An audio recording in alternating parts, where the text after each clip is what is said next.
ষষ্ঠ উপজেলা নির্বাচনে আচরণবিধি লঙ্ঘনের হিড়িক, তদন্ত সাপেক্ষে ব্যবস্থা নেবে কমিশন। কাল শেষ প্রচার প্রচারণা। দাও দাও আগুনে জ্বলছে সুন্দরবনের চাঁদপাই রেঞ্জ, 27 ঘন্টায়ও নিয়ন্ত্রণে আসেনি, পানি ছিটাচ্ছে হেলিকপ্টার।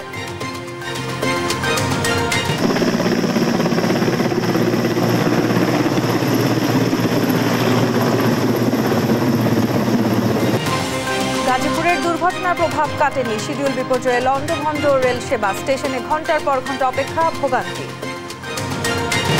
কমেছে গরমের তীব্রতা, মে মাসে তীব্রতার শঙ্কা নেই, সপ্তাহ জুড়ে বৃষ্টির পূর্বাভাস, স্কুল কলেজ খুললেও উপস্থিতি কম। আমন্ত্রণ সংবাদ রাতে, দেখছিলেন সংবাদ শিরোনাম, সঙ্গে আছি আমি তাসনুভা তন্নি। প্রথম ধাপের উপজেলা নির্বাচনের প্রচারণা শেষ হচ্ছে কাল। শেষ মুহূর্তে জোর গণসংযোগে ব্যস্ত সময় পার করছেন প্রার্থী সমর্থকরা।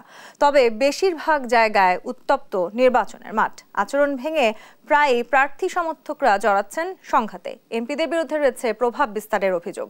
নির্বাচন কমিশন বলছে তদন্ত সাপেক্ষে ব্যবস্থা নেওয়া হবে। জেলা প্রতিনিধিদের সঙ্গে নিয়ে আরও জানাচ্ছেন নূপুর মাহমুদ। নোয়াখালীর কোম্পানীগঞ্জ উপজেলা পরিষদ নির্বাচনে চেয়ারম্যান প্রার্থী আওয়ামী লীগের সাধারণ সম্পাদক ওবায়দুল কাদেরের ছোট ভাই শাহাদাত হোসেনের মনোনয়ন বাতিল হয়েছে।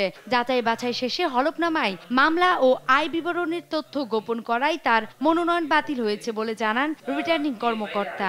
শাহাদাত হোসেন তিনি মনোনয়ন দাখিল করেছিলেন, তার বিরুদ্ধে 4টি মামলা চলমান রয়েছে। এই 4টি মামলার কোনটি তিনি হলফনামায় উল্লেখ না করায় তথ্যসমূহ অসম্পূর্ণ তথ্য বা তথ্য গোপন করে তার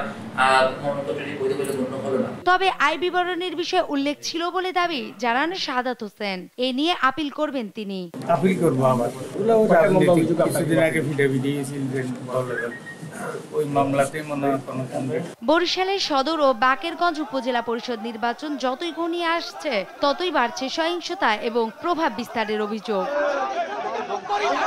স্থানীয় সাংসদের প্রভাব বিস্তারের অভিযোগ উঠেছে বাকেরগঞ্জে। তবে ভোট গ্রহণ সুষ্ঠু করার কথা জানান রিটার্নিং কর্মকর্তা। বরিশাল সিটি কর্পোরেশনের কাউন্সিলররা তারা আমাদের কর্মীদেরকে ডেকে ডেকে ভয় দেখাচ্ছেন। রিটার্নিং অফিসার হিসেবে একটা সুষ্ঠু নির্বাচন যে পরিবেশ থাকার কথা, আশা করি সেই পরিবেশ আছে এবং ভোটাররা নির্বিঘ্নে ভোট কেন্দ্রে গিয়ে তাদের ভোটাধিকার প্রয়োগ করতে পারবে। পিরোজপুর সদর সহ নাজিরপুর ও ইন্দুরকানীতে তীব্র গরম উপেক্ষা করে নির্বাচনী প্রচার প্রচারণায় ব্যস্ত প্রার্থীরা। ভোটাররা বলছেন যাকে দিয়ে এলাকার উন্নয়ন হবে তাকেই নির্বাচিত করবেন তারা। আমরা এরকম একজন প্রার্থী চাচ্ছি যে প্রার্থী সাধারণ মানুষের কথা বলবে, একজন নম্র ভদ্র সাধারণ ক্যান্ডিডেটকে আমরা বিজয়ী হিসেবে দেখতে চাই। নির্বাচন ঘিরে অভিযোগ পাল্টা অভিযোগ, সংঘাত, সহিংসতায় উত্তপ্ত পাবনার সুজানগর উপজেলা। চেয়ারম্যান পদের প্রতিদ্বন্দ্বিতায় মুখোমুখি উপজেলা আওয়ামী লীগের সভাপতি আব্দুল ওহাব ও সাধারণ সম্পাদক শাহিনুজ্জামান। উপজেলায় প্রার্থীদের অভিযোগের বিষয়ে নির্বাচন কমিশন বলছেন তদন্ত সাপেক্ষে ব্যবস্থা নেওয়া হবে। নির্বাচন কমিশনের তো এত হ্যান্ডস নাই যে সে প্রতিটা আচরণবিধি লঙ্ঘন প্রতিটা পয়েন্ট সে মনিটর করবে। নির্বাচন কমিশন সকল বিষয়টা মনিটর করে মাঠ প্রশাসনের আমাদের যারা আছে তাদের মাধ্যমে। কোনো সংবাদপত্রের ভিত্তিতে সেটা আর একবার ক্রস চেক না করে নির্বাচন কমিশন সরাসরি ব্যবস্থা গ্রহণ করে না। আগামী 8 মে সকাল 8টা থেকে বিকেল 4টা পর্যন্ত চলবে ষষ্ঠ উপজেলা নির্বাচনের ভোট গ্রহণ। নূপুর মাহমুদ, দেশ টিভি, ঢাকা। জমে উঠেছে উপজেলা নির্বাচনের শেষ মুহূর্তের প্রচার প্রচারণা। এই বিষয়ে বিস্তারিত জানাতে নোয়াখালী থেকে সরাসরি যুক্ত হচ্ছেন সহকর্মী মাওলা সুজন। সুজন, প্রচার প্রচারণার সবশেষ খবর জানতে চাই আপনার কাছে, কেমন দেখছেন নোয়াখালীতে প্রচার প্রচারণা? তন্নি, যেমনটি বলছিলেন আপনি উপজেলা নির্বাচনের নিয়ে, আগামী 8 মে নোয়াখালীতে 2টি উপজেলা নির্বাচন হওয়ার কথা ছিল, কিন্তু হাতিয়া উপজেলায় চেয়ারম্যান এবং 2জন ভাইস চেয়ারম্যান 3জনে বিনা প্রতিদ্বন্দ্বিতা জয়ী হওয়ার পথে চলেছেন। সেখানে 8 মে কোনো ভোট অনুষ্ঠিত হবে না। সেক্ষেত্রে শুধু আগামী 8 মে নির্বাচন হবে নোয়াখালীর সুবর্ণগঞ্জ উপজেলায়। তো উপজেলায় 2জন চেয়ারম্যান, 4জন ভাইস চেয়ারম্যান এবং 4জন মহিলা ভাইস চেয়ারম্যান প্রতিদ্বন্দ্বিতা করছেন একে অপরের বিরুদ্ধে। তো চেয়ারম্যান পদে যারা প্রার্থী হয়েছেন তাদের মধ্যে প্রথমত নাম বলতে হয় জেলা আওয়ামী লীগের সভাপতি প্রবীণ রাজনীতিবিদ, পরপর 3বারের সুবর্ণচর উপজেলা চেয়ারম্যান অধ্যক্ষ খায়রুল আলম সেলিম। তার বিপরীতে প্রার্থী হয়েছেন অপেক্ষাকৃত তরুণ ও নবীন প্রার্থী নোয়াখালী 4 আসনের সংসদ সদস্য একরাম করিম চৌধুরী ছেলে আতা ইশাক শাবাব চৌধুরী। তো সুবর্ণচর উপজেলা ঘুরে যে চিত্রটি দেখা গিয়েছে যে আসলে নির্বাচনের প্রচারণা আর মাত্র একদিন রয়েছে, তারপর এই শেষ মুহূর্তে নির্বাচনে 2জন প্রার্থী চষে বেড়াচ্ছেন মাঠ, যাচ্ছেন এই বাজার থেকে ওই বাজারে, যাচ্ছেন এই হাট থেকে ওই হাটে, ভোটারদের দ্বারা দ্বারা যাচ্ছেন। তো তারা দুজনেই বিভিন্ন উন্নয়নের প্রতিশ্রুতি দিচ্ছেন, জনগণের কাছাকাছি যাওয়ার চেষ্টা করছেন। তো আমার সাথে বেশ কিছু ভোটারের কথা হয়েছে, তারা বলেছে যে এখন পর্যন্ত যে শান্তিপূর্ণ পরিবেশ বিরাজ করছে, এই শান্তিপূর্ণ পরিবেশ যেন নির্বাচনের দিন পর্যন্ত বিরাজ করে, নির্বাচনের পরেও যাতে এই শান্তিপূর্ণ পরিবেশ থাকে। তারা নির্বাচন কমিশনের প্রতি আহ্বান জানিয়েছেন ভোটের দিন তারা যেন নির্বিঘ্নে ভোট কেন্দ্রে যেতে পারেন এবং পছন্দের প্রার্থীকে ভোট দিতে পারেন, পছন্দের প্রতীকে ভোট দিতে পারেন, সে আহ্বান তারা জানিয়েছেন নির্বাচন কমিশনের প্রতি। আপনাকে আরেকটি তথ্য জানিয়ে রাখতে চাই যে প্রার্থী খায়রুল আলম সেলিমের অভিযোগের পরিপ্রেক্ষিতে আজ নির্বাচন কমিশনের এক আদেশে সুবর্ণচর উপজেলার যে চর্যাপদ থানা রয়েছে সেই থানার ওসি রফিকুল ইসলামকে প্রত্যাহার করে তার জায়গায় জেলার হাতিয়া উপজেলার ভাসানচর থানার ওসি কাউসার আলম ভূঁইয়াকে দায়িত্ব দেওয়া হয়েছে।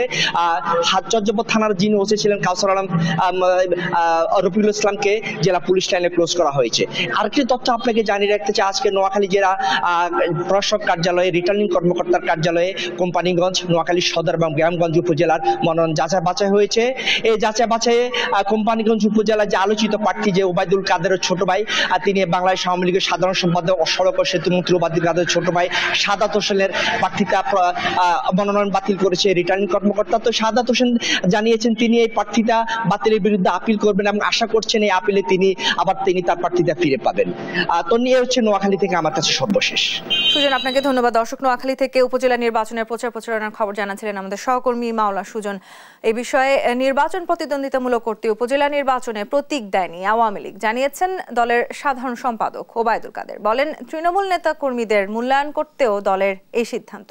ধানমন্ডিতে আওয়ামী লীগ সভাপতির রাজনৈতিক কার্যালয়ে ব্রিফিংয়ে এসব কথা বলেন তিনি। তৌফিক মাহমুদ মুন্নার রিপোর্ট। সমসাময়িক বিষয় নিয়ে সংবাদ সম্মেলন। আওয়ামী লীগ সভাপতি রাজনৈতিক কার্যালয়ে কথা বলেন দলের সাধারণ সম্পাদক ওবায়দুল কাদের।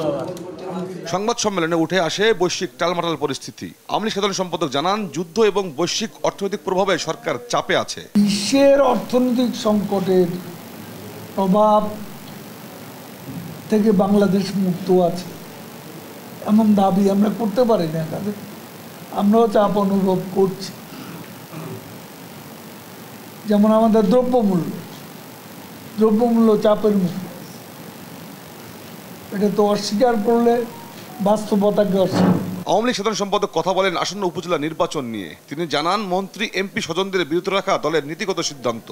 যদি কোনো পরিবারে কেন্দ্রীভূত হয়ে যায় তখন দলের অন্যান্য নেতা কর্মীরা ভাবে তাদের আর এখানে কোনো ভবিষ্যৎ নেই এবং সে কারণে তাদের মধ্যে একটা হতাশা কাজ করে।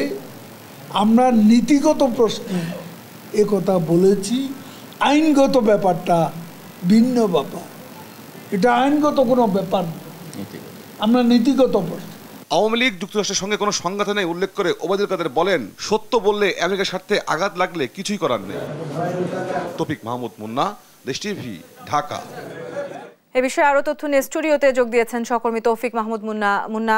প্রতীক ছাড়া উপজেলা নির্বাচন কতটা প্রতিদ্বন্দ্বিতামূলক হয়েছে, আওয়ামী লীগ কি বলছে এই বিষয়ে সেটা একটু জানতে চাই আপনার কাছে। যেমন বলছিলেন প্রতীক ছাড়া নির্বাচন, সেক্ষেত্রে এই নির্বাচনে কিন্তু আসলে বিএনপির খুব একটা সংখ্যক আমরা দেখিনি এবং এই নির্বাচনে প্রথম ধাপে যে নির্বাচন সেই নির্বাচনে বেশিরভাগ ক্ষেত্রেই এমপি মন্ত্রী আত্মীয় স্বজনরা কিন্তু বেশ দাঁড়িয়েছে। যেটা বলা হচ্ছে বারবার দল থেকে যে এমপি মন্ত্রী স্বজন দাঁড়াবে না, সেটি কিন্তু আসলে মানা হচ্ছে না। সেই হিসাবে কিন্তু আসলে এই নির্বাচনে যেটি আওয়ামী লীগ বলছে বাস্তবে তা কিন্তু প্রমাণ আমরা দেখছি না। আপনি বারবারই আমরা দেখেছি নিউজের মাধ্যমে যে আসলে কিন্তু প্রতিফলন ঘটছে না। এই যে কিছু সময় আগে আমাদের নোয়াখালী প্রতিনিধি বলছিলেন, নোয়াখালী যে হাতিয়া উপজেলা সেখানে কিন্তু এমপির সন্তান তিনি কিন্তু এখানে নির্বাচিত হয়েছে ইতিমধ্যে। এর পাশাপাশি অনেক জায়গাতে কিন্তু বিনা প্রতিদ্বন্দ্বী নির্বাচিত হচ্ছে। যেখানে বিনা প্রতিদ্বন্দ্বী নির্বাচিত হচ্ছে সেখানে কিন্তু আসলে দলের কিন্তু কমান্ড মানা হচ্ছে না। যদিও আওয়ামী লীগ বলছে বা তারা প্রত্যাহার করবে, আওয়ামী লীগ সাধারণ সম্পাদক বলছেন 8 তারিখের আগেও প্রত্যাহারের সুযোগ রয়েছে, কিন্তু আমরা আজকে 5 তারিখ শেষ, অর্থাৎ 2 দিন হাতে রয়েছে, আমরা কিন্তু তেমনটা দেখিনি। আপনি যদি দেখেন শাহজাহান খানের ছেলে আছেন, যিনি আছেন মাদারীপুরের, সেখানেও কিন্তু প্রত্যাহার হচ্ছে না। সব কিছু মিলে যেটা বলা যাচ্ছে যে আসলে আওয়ামী লীগ যেটা বলছে বাস্তবে আমরা কিন্তু মাঠে এবং আমরা দেখছি সেখানে কিন্তু প্রতিফলন করছে। কিন্তু মনে হয় একটি ব্যাপার ছিল, আওয়ামী লীগ বলছিল যে শেষ পর্যন্ত তারা দেখবে, সেইটা নিয়ে একটু জানতে চাই। এখন আসলে প্রায় প্রচারণা আজকে শেষ দিন, আগামীকাল, সেক্ষেত্রে একটু জানতে চাই তার মানে এখন আসলে আমরা কি ধরনের পদক্ষেপ নিতে? আপনাকে যেমনটি বলছিলাম শেষ পর্যন্ত অর্থাৎ 7 তারিখ পর্যন্ত কিন্তু সময় রয়েছে। তারা বলছেন নির্বাচন কমিশনের সময় শেষ, কিন্তু ইচ্ছা করলে যারা স্বজন তারা কিন্তু এখন সংবাদ সম্মেলন করে বা নেতাকর্মীদের ডেকে পার্টি অফিসে তারা কিন্তু প্রত্যাহার করতে পারেন। কিন্তু যেহেতু 5 তারিখ হয়ে গেছে আর 2 দিন রয়েছে 7 তারিখ, আমরা খুব একটা কোথাও দেখিনি। মানে এটা আসলে শুধুমাত্র কয়েকটা 2-1 জায়গা বাদে সেই যেটা বলা হচ্ছে বারবার করে সেটা কিন্তু প্রতিফলন দেখিনি এবং সেটা আসলে বাস্তবে দেখা যাচ্ছে না। এমপি মন্ত্রী স্বজন তারা দাঁড়াচ্ছে এবং সেখানে প্রভাব বিস্তার কিন্তু হচ্ছেই। স্থানীয় পর্যায়ে তারা যেহেতু এমপি মন্ত্রী, প্রশাসন বলেন বা তাদের নেতাকর্মীদের তারা কিন্তু প্রভাব বিস্তার করছে এবং তার কারণেই কিন্তু সংঘর্ষ হচ্ছে এবং প্রতিদিন কিন্তু এটা বাড়ছে, দিনকে দিন কমছে না। কিন্তু এদিকে উপজেলা নির্বাচনে দলীয় নির্দেশনার পরও এমপি মন্ত্রীদের বিরুদ্ধে প্রভাব বিস্তারেরও এক ধরনের অভিযোগ উঠেছে বিভিন্ন এলাকায়। যাদের বিরুদ্ধে অভিযোগ উঠেছে তাদের বিরুদ্ধে দল কি ধরনের সিদ্ধান্ত নিতে পারে? প্রভাব বিস্তার যে কথা আপনি বললেন, স্বাভাবিকভাবে একটা এমপি এলাকার কিন্তু প্রধান, সে কিন্তু এলাকার সব থেকে ক্ষমতাধর ব্যক্তি, তার কথাই কিন্তু অনেক কিছু হয়। স্থানীয় প্রশাসন বলেন সবকিছু তার কিন্তু নিয়ন্ত্রণে থাকে। তার বাইরে যাওয়া কিন্তু একটা কঠিন, এর বাইরে যে নির্বাচন করা বাস্তবে কঠিন। সেই হিসাবে কিন্তু আসলে এটা প্রবেশ হবে এমনটাই স্বাভাবিক এবং এই বিষয়ে বারবার বলা হচ্ছে ব্যবস্থা নেওয়া হবে। আমরা কিন্তু এই ব্যবস্থার বিষয়ে এখনো দেখিনি। আমরা প্রতিদিন জানার চেষ্টা করছি, কিন্তু বাস্তবে শোকজ বা বহিষ্কার বা অব্যাহতি কোনো ধরনের এখনো পর্যন্ত আমরা দেখিনি। হয়তো বা সামনে যে অর্কিড কমিটির বৈঠক হবে জুন মাসে, সেখানে আসতে পারে, তবে এই যে অর্কিড কমিটির বৈঠকে কিন্তু আমরা দেখিনি এবং সেটা আদৌ হবে কিনা এটা নিয়ে কিন্তু দলীয় নেতাকর্মীরা কিন্তু এক ধরনের তারা মনে করছেন যে আসলে বাস্তবে এটা হবে না, আগের মতোই থাকবে এবং প্রার্থীরা নির্বাচিত হবে এবং পরে এটা হয়তোবা দল খুব একটা আমলে নিবে না। কিন্তু আপনার রিপোর্টে আমরা যেমনটি দেখছিলাম, যখন আসলে আওয়ামী লীগের শীর্ষস্থানীয় নেতৃত্ব থেকে এক ধরনের সিদ্ধান্ত আসে, এরপরে আসলে যখন নেতাকর্মীরা মেনে নিচ্ছেন না, আপনি সরাসরি সেই রিপোর্ট কভার করেছেন, সেই সময়টা নিয়ে জানতে চাই দল আসলে কি ধরনের ব্যবস্থা নিতে যাচ্ছে। অন্য আরেকটি দলকে আমরা দেখেছি তারা বেশ কঠোর ব্যবস্থা কিন্তু নিয়েছে। আমি যেমন বিএনপির কথা বলছেন, বহিষ্কার করছে, তারা প্রতিদিন কম বেশি বহিষ্কার হচ্ছে। যে আওয়ামী লীগের বিষয়টা আপনি যেটা জানতে চাচ্ছিলেন, আমরা কিন্তু কথা বলেছি, তারা বলছেন যে যারা দায়িত্বপ্রাপ্ত সাংগঠনিক রয়েছেন তারা বলছেন যে তারা শাস্তির বিষয়টা এটা কিন্তু বিভিন্ন ধরনের রয়েছে, শোকজ হতে পারে, অব্যাহতি হতে পারে বা পরবর্তীতে মনোনয়ন না দেওয়া হতে পারে বা তাকে মন্ত্রী সুযোগ থাকলে মন্ত্রী না দেওয়া হতে পারে। কিন্তু আসলে স্পেসিফিক যেটা বলা যেতে পারে যে নির্দিষ্ট করে কোনো শাস্তি ব্যবস্থা আমরা দেখি নাই বা এখনো পর্যন্ত আমরা প্রাথমিক শাস্তি বলা হয় শোকজ, সেটা দেখি নাই আমরা। মানে শাস্তির যে ধরনটা বলছেন বা শাস্তি, সেটা কিন্তু এখনো দেখি নাই। যেহেতু প্রথম ধাপ, এখন 3 ধাপ রয়েছে, হয়তো বা এর মধ্যে শাস্তি আসতে পারে বা নাও আসতে পারে। জি, নিশ্চয়ই আমরা পরবর্তীতে আপনার কাছ থেকে আরো তথ্য জানতে পারবো। মুন্না, অসংখ্য ধন্যবাদ স্টুডিওতে যুক্ত হবার জন্য। দর্শক, তৌফিক মাহমুদ মুন্না আমাদেরকে উপজেলা নির্বাচন নিয়ে জানাচ্ছিলেন। 28 ঘন্টায়ও নিয়ন্ত্রণে আসেনি সুন্দরবনের চাঁদপাই রেঞ্জের আমরবুনিয়া এলাকার আগুন। বনের কয়েক একর এলাকা এরই মধ্যে পুড়ে গেছে। রোববার সকাল থেকে আগুন নেভানোর কাজ শুরু করে ফায়ার সার্ভিস ও নৌবাহিনী, যোগ দেয় বিমান বাহিনীর হেলিকপ্টারও। তবে সন্ধ্যা হওয়ায় অগ্নি নির্বাপনের কাজ বন্ধ রাখা হয়েছে। বাগেরহাট থেকে এস সোহানের তথ্য ছবিতে শুভশ্রী রায়ের রিপোর্ট। ঘন্টার পর ঘন্টা পার হচ্ছে, কিন্তু নেভানো যাচ্ছে না সুন্দরবনে লাগা আগুন। যদিও ফায়ার সার্ভিস, কোস্টগার্ড ও নৌবাহিনী আগুন নেভানোর চেষ্টা চালাচ্ছে আপ্রাণ, কিন্তু পানির উৎস কাছাকাছি না থাকায় এই অভিযানে অনেকটাই বেগ পেতে হচ্ছে তাদের। পানি স্বল্পতায় আগুন নেভাতে কৌশল বদলেছে যৌথ দল। বিমান বাহিনীর হেলিকপ্টারে করে পানি এনে ছিটানো হচ্ছে। তাদের আশা দ্রুতই নেভানো যাবে আগুন। গতকাল দুপুর 3টায় আগুন লাগলেও ঝুঁকি বিবেচনায় গতরাতে অগ্নি নির্বাপন কাজ স্থগিত থাকে। রোববার সকাল থেকে আবারও কাজ শুরু করে বন বিভাগ, ফায়ার সার্ভিস, স্থানীয় বাসিন্দা ও স্বেচ্ছাসেবকরা। পরে তাদের সহযোগিতায় যোগ দেয় কোস্টগার্ড ও নৌবাহিনী, দুটি পৃথক দল। আমরা স্টারভেশন পদ্ধতিতে আগুনটা মানে ঘিরে রেখেছি এবং আস্তে আস্তে আমরা ফরওয়ার্ড হচ্ছি। তো এই যে স্টারভেশন পদ্ধতিতে যে আমরা আগুনটা নিভাচ্ছি, এই ভিতরে উপর থেকে যে পানি দিচ্ছে, এটা আমাদের উপকার হচ্ছে আর কি। তো যাই হোক, আমরা আমাদের লেভেল বেস্ট চেষ্টা করছি। সুন্দরবনে প্রায় 1.5 কিলোমিটার এলাকা জুড়ে 30 থেকে 35 জায়গায় বিক্ষিপ্তভাবে আগুন দেখা গেছে বলে জানান প্রত্যক্ষদর্শীরা। জায়গায় আগুন লাগছে, ধরেন নিম্নত 50 বিঘা। এই যে গাছের গোড়া আগুনে সম্পূর্ণ জ্বলে যাইতেছে, মানে ফুস করে আগুন উঠা সম্পূর্ণ গাছ ধরে যাইতেছে। আগুন নিভাচ্ছে, এই যে দেখেন, এই যে আশেপাশে নিভেই গেছে, তারপরও ধাউ ধাউ করে নিচ থেকে আবার আগুন জ্বলছে। এখন পর্যন্ত আগুনে ক্ষয়ক্ষতির পরিমাণ ও আগুন লাগার কারণ জানা যায়নি। তদন্তের মাধ্যমে জানা যাবে বলে জানান এই কর্মকর্তা। 3 সদস্য বিশিষ্ট তদন্ত কমিটি আমরা গঠন করেছি আর তাদেরকে বলেছি আমরা আগামী 7 কার্য দিবসের মধ্যে বিস্তারিত তদন্ত করে আমাদের কাছে প্রতিবেদন দেওয়ার জন্য। অগ্নিকাণ্ডের কারণ ও ক্ষয়ক্ষতির পরিমাণ জানতে এসিএফ চাঁদপাইকে প্রধান করে তদন্ত কমিটি গঠন করা হয়েছে। এর আগে 2021 সালে 3 মে সুন্দরবনের দাসের ভাড়ানি এলাকায় আগুনে 3 একর বনভূমি পড়ে যায়। নিউজ ডেস্ক, দেশ টিভি। এ বিষয়ে বিস্তারিত জানাতে খুলনা থেকে সরাসরি যুক্ত হচ্ছেন সহকর্মী নূর ইসলাম রকি। রকি, অগ্নি নির্বাপনের সর্বশেষ তথ্য জানতে চাই আপনার কাছে, কি অবস্থা এই মুহূর্তে সুন্দরবনে? তন্নি, সর্বশেষ সংবাদ বলতে আমরা যেটা খবর পেয়েছি যে সিসিএফ ইতিমধ্যে ঢাকা থেকে আসলে সুন্দরবনের যেই অংশে অগ্নিকাণ্ডের ঘটনা ঘটেছে সেখানে তিনি পরিদর্শন করবেন। পরিদর্শন করে রাত 10টায় উনি খুলনায় ফিরে আমাদের সাথে একটা প্রেস ব্রিফিং এর কথা রয়েছে বলে খুলনার ডিএফও সূত্র আমাদেরকে জানিয়েছে। আমি আপনার মাধ্যমে দর্শকদেরকে একটু জানিয়ে রাখতে চাই, আসলে সুন্দরবনের চাঁদপাই রেঞ্জের আমরবুনিয়ায় যে অংশে আসলে অগ্নিকাণ্ডের ঘটনা ঘটেছে এটা কিন্তু আসলে জানাজানি হয়েছে শনিবার বিকেলের পর থেকে যে সুন্দরবনের এই অংশটায় অগ্নিকাণ্ডের ঘটনা ঘটেছে।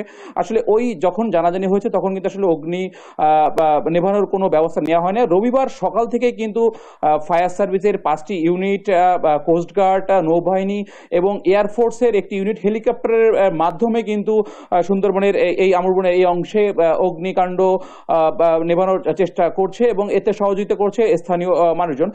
তবে যে খবরটি আমরা পেয়েছি সেখানে কিছু প্রতিবন্ধকতা সৃষ্টি হয়েছে অগ্নি নেভানোর ক্ষেত্রে। সেটা হচ্ছে যে পানির যে সোর্স বা যেটা বা পানির প্রয়োজন সেটা কিন্তু আসলে যেখানে অগ্নিকাণ্ডের ঘটনা ঘটছে এর থেকে অনেক দূরে।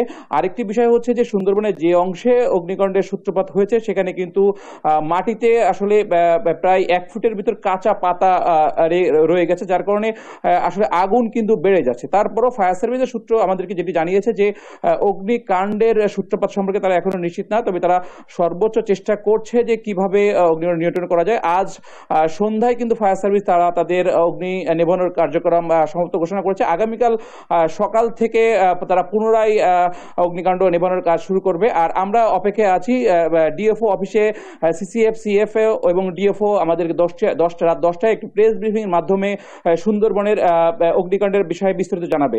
তন্নি, খুলনা থেকে সুন্দরবনের অগ্নিকাণ্ডের বিষয়ে এই ছিল আমার কাছে সর্বশেষ তথ্য। রকি, আপনাকে ধন্যবাদ। দর্শক, খুলনা থেকে সুন্দরবনের অগ্নি নির্বাপনের সবশেষ তথ্য জানাচ্ছিলেন সহকর্মী নূর ইসলাম রকি। শিডিউল বিপর্যয়ে বিপর্যস্ত ট্রেনের সেবা। রেল কর্তৃপক্ষ বলছে গাজীপুরের দুর্ঘটনার প্রভাবে উত্তরবঙ্গগামী সব ট্রেন কয়েক ঘন্টা বিলম্বে ছাড়ছে। এতে চরম ভোগান্তিতে পড়েছেন যাত্রীরা। ফজলে আদিত্যের রিপোর্ট। টানা 31 ঘন্টা প্রচেষ্টার পর সম্পূর্ণভাবে উদ্ধার হয়েছে গাজীপুরে দুর্ঘটনায় কবলে পড়া সকল ট্রেনের বগি। তবে দীর্ঘ সময় ধরে উদ্ধার কাজ চলার প্রভাব পড়েছে ট্রেনের শিডিউলে। বেশিরভাগ ট্রেনই কমলাপুর স্টেশন ছেড়েছে কয়েক ঘন্টা বিলম্বে। এতে ভোগান্তিতে পড়েছে যাত্রীরা। 6টায় আমার গাড়ি ছিল ধূমকেতু এবং কয়টায় কমলাপুর স্টেশন থেকে রাজশাহী ছেড়ে যাবে সেটাও তারা বলতে পারেনি। তো অলরেডি 3 ঘন্টার মতো লেট হয়ে গেছে, কিন্তু এখনো ট্রেনের কোনো খোঁজ নেই। আমাদের ট্রেনটা এখনো ছাড়ে না, বাচ্চা নিয়ে সকাল থেকে বসে আছি। কাল 6:30 আসছি, আমি 11 সিন্ধু প্রভাতী যাত্রী, কিশোরগঞ্জ যাব। এখন পর্যন্ত আমাদের ট্রেনের কোনো খবর নেই। কিশোরগঞ্জ 11 সিন্ধুরে যাবো 7:15 লেখা, কিন্তু অনেক 12টা বেজে যেতেছে, অন্তমাত কোনো ট্রেন আহনেরও খবর নাই, সারানোর খবর নাই। রাজশাহীগামী ধূমকেতু এক্সপ্রেস সকাল 6টায় ছেড়ে যাওয়ার কথা থাকলেও বেলা 11টা পর্যন্ত কমলাপুর স্টেশনে অপেক্ষা করতে দেখা গেছে। এছাড়া কিশোরগঞ্জগামী 11 Sindhu Provati, Kishoreganj express, Agnibina express, 71 express, বুড়িমারি এক্সপ্রেসে শিডিউল বিলম্বিত হয়েছে। যত দ্রুত আমাদেরকে ইনফর্ম করা হোক, যদি কখন যাবে সেই শিডিউলটা দেওয়া হয়, আমরা হয়তো অপেক্ষা করব। যদি দেরি হয় তাহলে অন্য উপায়ে আমরা চলে যেতে চেষ্টা করব। এখন যে বাচ্চা নেই, যে আমরা কতক্ষণ ধরে ঘুরতেছি, তারপরে মনে হয় এতক্ষণ গরমে বাচ্চা বিরক্ত হইতেছে, বাইরেও সহ্য করতে না, ভিতরেও সহ্য করতে পারে। এখন এই বাচ্চাটা কতক্ষণ আমরা অপেক্ষা করবো? সকাল 8:30টায় ট্রেন, আমরা সকাল 5টায় এখানে উপস্থিত হয়েছি। এখন পর্যন্ত ট্রেনের কোনো কেউ খবর দেয় না, বলে না যে কখন ছাড়বে, কি অবস্থায় আছে, কোনো তথ্য দেয় না। উত্তর পশ্চিমাঞ্চলে যে সকল ট্রেন গাজীপুর হয়ে যায় সেগুলো শিডিউল বিপর্যয় হয়েছে। এটি সমাধানে কাজ চলছে। শীঘ্রই ট্রেনের শিডিউল যথাযথ সময়ে আসবে বলে জানান কমলাপুর স্টেশন ম্যানেজার। গতকালকে থেকে আমাদের আস্তে আস্তে দূরত্ব কমে আসছে। আমাদের যে ট্রেনগুলো অর্থাৎ দক্ষিণ পশ্চিমাঞ্চল যে ট্রেনগুলো আপনার জয়দেবপুর হয়ে যায় চলাচল করে, সে সকল ট্রেনে কিছু কিছু ট্রেন আপনার 4-5টি ট্রেন বিলম্বে চলাচল করছিল। তো আস্তে আস্তে ঠিক হয়ে আসতেছে। এখন 2টো ট্রেন বিলম্বে আছে। আশা করছি আগামীকালকে আমাদের সবগুলো মোটামুটি ঠিক হয়ে যাবে। ফজলে আদিত্য, দেশ টিভি, ঢাকা। পরিবহন শ্রমিকদের বিক্ষোভ সংঘাতে প্রায় ২৪ ঘন্টা বন্ধ ছিল বরিশাল নথুল্লাবাদ বাস টার্মিনালে যাত্রী সেবা। এ সময় অর্ধশত বাস মাহিন্দ্রায় ভাঙচুর চালায় দুর্বৃত্তরা। কারা এ হামলা চালিয়েছেন, এর পেছনের গল্প খোঁজার চেষ্টা করেছেন সহকর্মী শফিক মুন্সি। শনিবার রাতে বরিশালের নথুল্লাবাদ বাস টার্মিনালের চিত্র এটি। তুচ্ছ ঘটনাকে কেন্দ্র করে শনিবার দুপুর থেকে হামলা ভাঙচুর শুরু হয় ব্যস্ত এ বাস টার্মিনালে। বন্ধ হয়ে যায় অভ্যন্তরীণ রুটের বাস চলাচল। কিন্তু পরিবহন শ্রমিকদের নামে ভাঙচুরে লিপ্ত এসব শিশু কিশোরেরা আসলে কারা তা নিয়ে প্রশ্ন উঠেছে। গত বছর নভেম্বরে হঠাৎ বরিশাল জেলা বাস মালিক গ্রুপের সভাপতি পদে দীর্ঘদিন দায়িত্ব পালন করা আফতাব হোসেনকে সরিয়ে দেয়া হয়। পরে এ পদে আসীন হন কেন্দ্রীয় যুবলীগ নেতা অসীম দেওয়ান। শনিবার শ্রমিকদের বিক্ষোভকালে তার বিরুদ্ধে স্লোগান দেয় বিক্ষোভকারী একটি অংশ। তবে উল্টো বিক্ষোভকারীদের বহিরাগত দাবি করেন অসীম দেওয়ান। এখানে কোনো শ্রমিক নাই, ওই যে কিছু পিস্তি পোলামান ১২-১৪ বছরের টোকাই হেল্পার এগুলোর চারপাশে সামনে রাখিয়া পিছনে সব বহিরাগত। গত ১ মে টার্মিনালের শ্রমিক ইউনিয়নের নতুন সভাপতি হিসেবে আত্মপ্রকাশ করেন কাজী কবির। তিনি দখলে নেন আরেক শ্রমিক নেতা কামাল হোসেন লিটন মোল্লার জায়গা। নতুন কমিটি এর যাতে ভালোভাবে সুষ্ঠুভাবে না চালাইতে পারে, বাহিরের আপনার এই জিনিসটা নিয়ে যে কাশ্মীরের চেয়ারম্যান লিটন মোল্লা তার কিছু অনুসারী তারা ওই জায়গাটা উত্তেজিত করার জন্য এই ঝামেলাটা পাকাইছে। রোববার গাড়ি ভাঙচুরের চেষ্টাকালে অস্ত্রসহ ২ জন বহিরাগতকে আটক করেছে পুলিশ। দুপুর থেকে পরিস্থিতি স্বাভাবিক হওয়া শুরু করে। এখন আপাতত আপনার রাস্তা ফাঁকা আছে, কোথাও ঝামেলা নেই। বাস কর্তৃপক্ষ যারা আছে তাদের সাথে আমরা কথা বলেছি, তারা বলেছে যে আমরা বাস চালু করে দিয়েছি, কোনো সমস্যা নেই। শনিবার দুপুর ও রাতের সংঘর্ষে ৪০টি মাহিন্দ্রা, ২৫টি বাস এবং টার্মিনালের ভেতরে ৭টি কাউন্টার ভাঙচুর করা হয়। শফিক মুন্সি, দেশ টিভি, বরিশাল।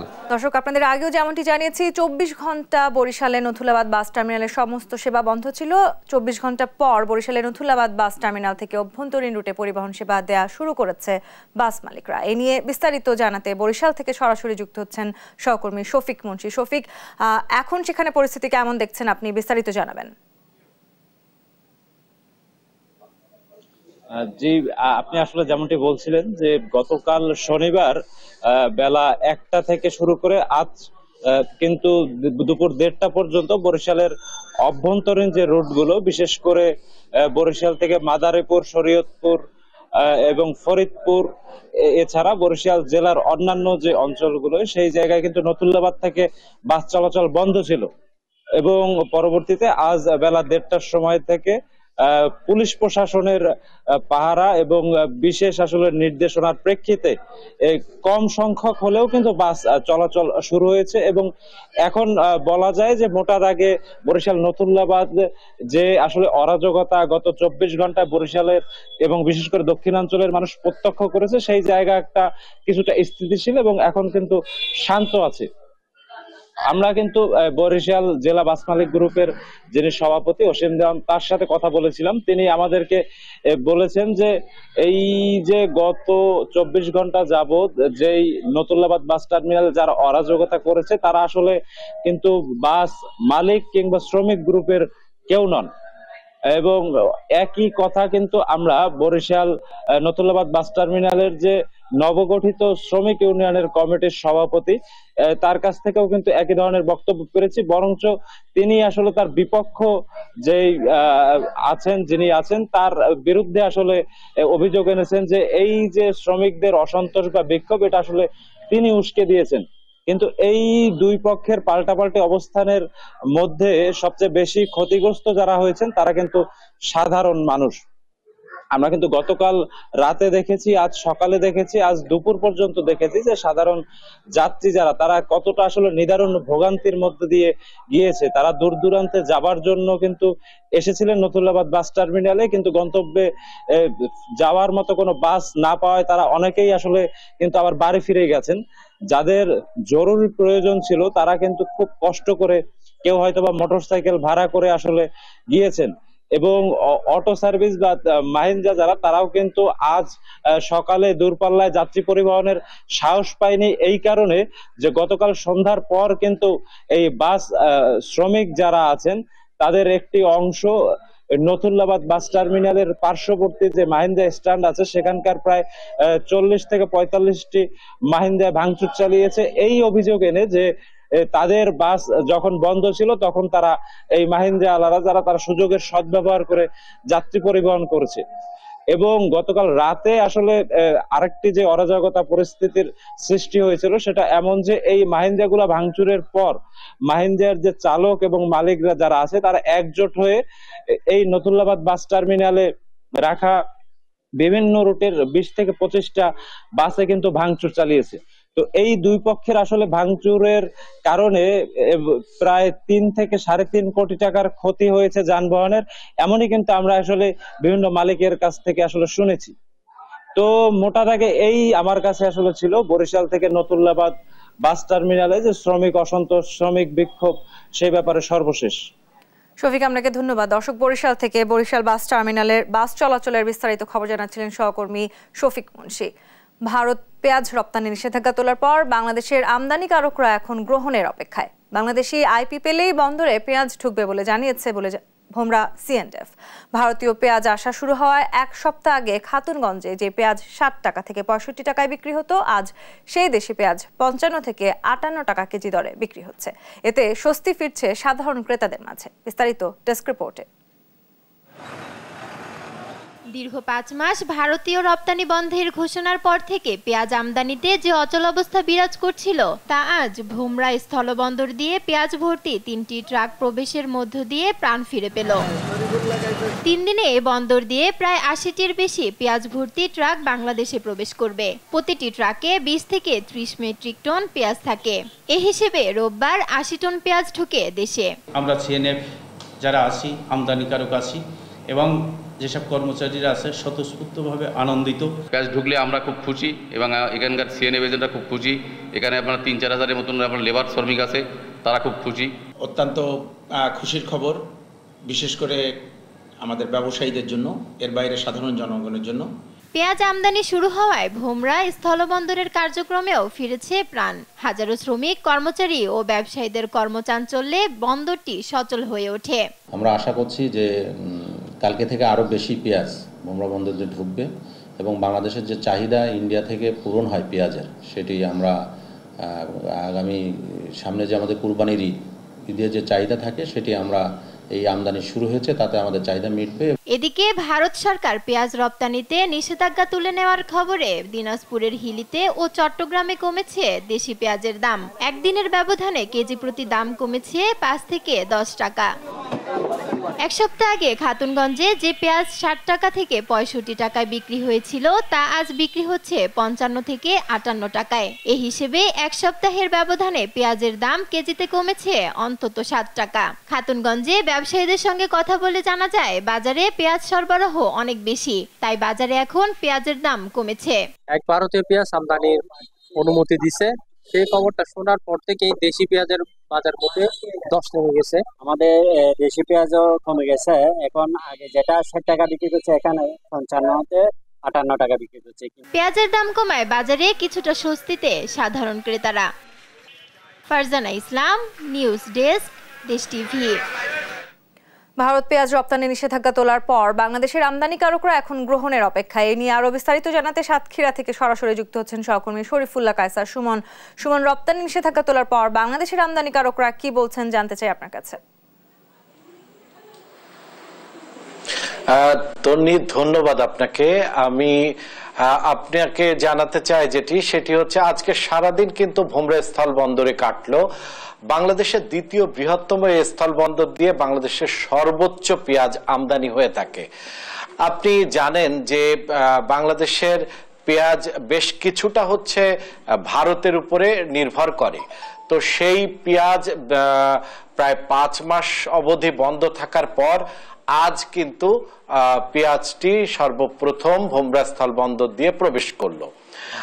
আপনাকে বলে রাখা দরকার যে 27 এপ্রিল শনিবার এটিতে যে নিষেধাজ্ঞার উপরে যে ঘোষণা ছিল সেই ঘোষণায় একটা স্থিতিশীল অবস্থায় আসে তারা। ভারত সরকার আবার 6টি দেশে এটি আমদানির জন্য তারা রপ্তানির জন্য তারা আবার রাজি হয়, সম্মত হয়। এরপরে কিন্তু বাংলাদেশ সহ এশিয়া, দক্ষিণ এশিয়ার 3টি দেশ এবং বাইরে আরো 3টি দেশ, মোট 6টি দেশে মহারাষ্ট্রের নাসিক, যেটি হচ্ছে ভারতের সর্বোচ্চ পেঁয়াজ উৎপাদন হয়ে থাকে, সেখানকার চাষিরাও কিন্তু অনেকটা অপেক্ষায় ছিল তারা কবে এই পেঁয়াজ রপ্তানি করবে।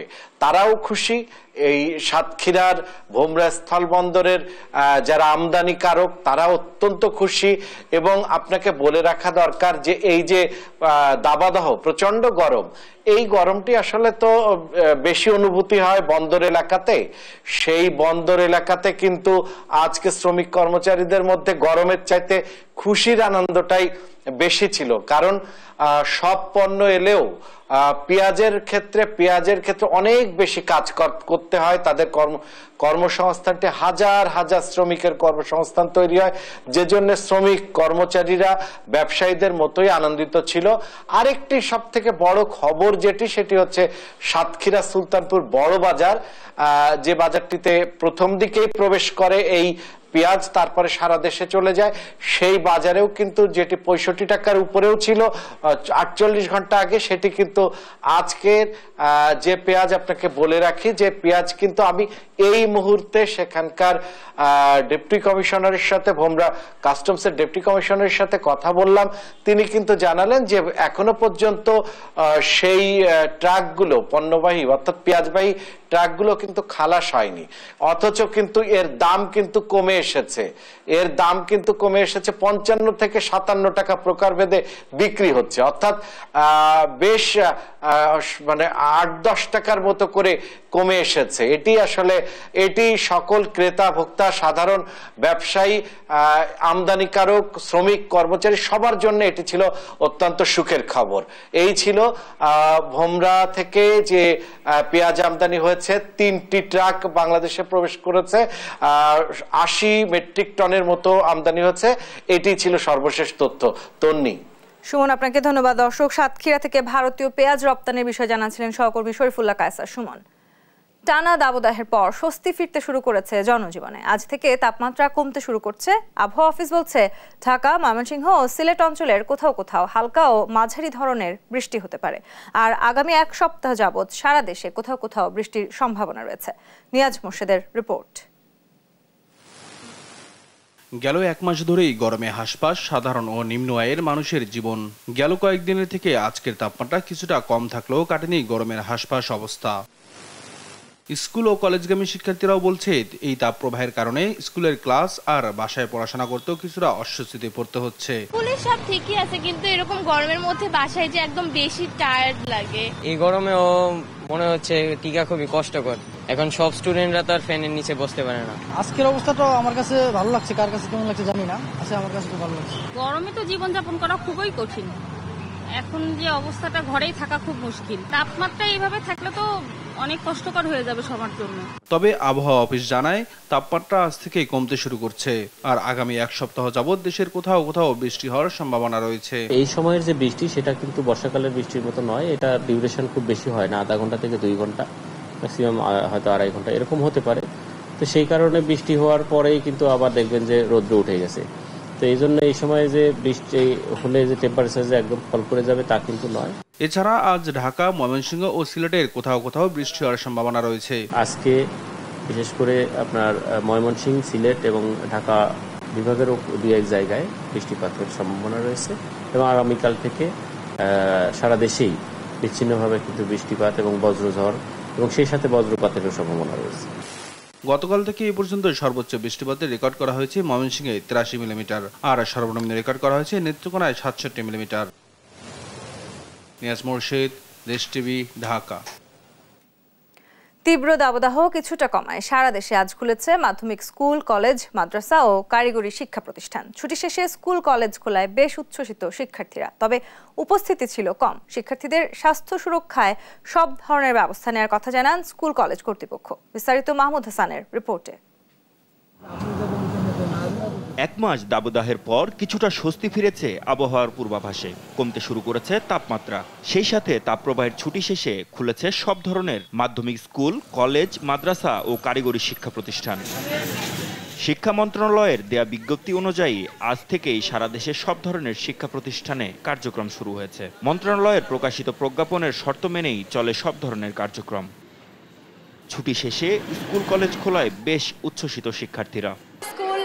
বন্ধ দিয়ে বা রেখে দেওয়া উচিত না, কারণ দেখা যায় যে স্কুল যদি আমরা বন্ধ করে রাখি আমাদের পড়াশোনায় অনেক ঘাটতি হয়ে যাচ্ছে। আমরা তো সিলেবাস শেষ করতে পারছি না, পরীক্ষা আসলেই তো আমরা সহজে কিছু পারবো না। এই গরমের কারণে আমরা বই পড়াতে অনেক পিছিয়ে গেছি, সিলেবাসে অনেক সমস্যা হয়ে গেছে। এ সময় শিক্ষার্থীরা ছুটির পরিবর্তে ক্লাসের প্রতি বেশ আগ্রহ প্রকাশ করেন। ভালো লাগছে, স্কুলে পড়াশোনা করছি ওটা ভালো, বাসায় অনেক বোর লাগছে। অনেক স্কুলে আসি, পড়াশোনা করি, খেলাধুলা করি, খুব ভালো লাগছে। ভালোই লাগে আসলে স্কুলে সবার সাথে দেখা হলে, মানে মনের মধ্যে একটা শান্তি আসে। আর বাসায় থেকে অত কিছু তো আর করা যায় না। সতর্কতা অবলম্বন করে খোলা হয়েছে শিক্ষা প্রতিষ্ঠান এবং শিক্ষার্থীদের স্বাস্থ্য সুরক্ষার সব ধরনের ব্যবস্থা নেওয়ার কথা জানান রাজধানীর ভিকারুন্নেসা স্কুলের প্রধান শিক্ষক কিকা রায়চৌধুরী। তাপ প্রবাহের কারণে যে বন্ধটা ছিল, সামনের প্রত্যেকটা শনিবার যদি আমরা ক্লাস নেই, আশা করি আমরা এই সিলেবাসটা ঠিকমতো কভার করতে পারবো। আর ম্যানেজমেন্টের কথা যেটা বলছেন, সেই ম্যানেজমেন্ট তো আমরা প্রথম 28 তারিখে যখন খুলেছে তখনই নিয়েছিলাম সব, এবং তারপরে সেটা আমরা চলমান রেখেছি। পরবর্তী নির্দেশনা না পাওয়া পর্যন্ত শনিবারও শ্রেণী কার্যক্রম চলবে। মাহমুদ হাসান, দেশ টিভি, ঢাকা। সংবাদ রাতের শিরোনামগুলো জানিয়ে দিচ্ছি আরেকবার।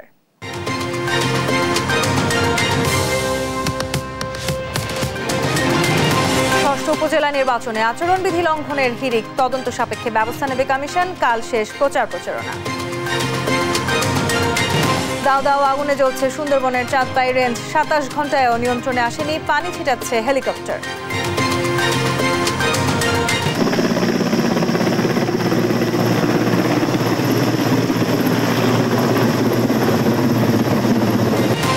গাজীপুরে দুর্ঘটনার প্রভাব কাটেনি, শিডিউল বিপর্যয়ে লন্ডভন্ড রেল সেবা, স্টেশনে ঘন্টার পর ঘন্টা অপেক্ষা, ভোগান্তি। কমেছে গরমের তীব্রতা, মে মাসে তীব্রতার শঙ্কা নেই, সপ্তাহ জুড়ে বৃষ্টির পূর্বাভাস, স্কুল কলেজ খুললেও উপস্থিতি কম। এই ছিল এখনকার সংবাদ রাত। পরে বুলেটিন দেখার আমন্ত্রণ রইল। এছাড়া দেশ টিভির সর্বশেষ সব খবর পেতে ভিজিট করুন www.desh.tv। ফেসবুকে আমাদের সঙ্গে যুক্ত থাকুন দেশ টিভি অথবা দেশ টেলিভিশন পেজে। সর্বশেষ সব ভিডিও পেতে ইউটিউবে আমাদের হ্যান্ডেল @দেশ টেলিভিশন অথবা @দেশ টিভি নিউজ লিখে সার্চ করুন। ধন্যবাদ।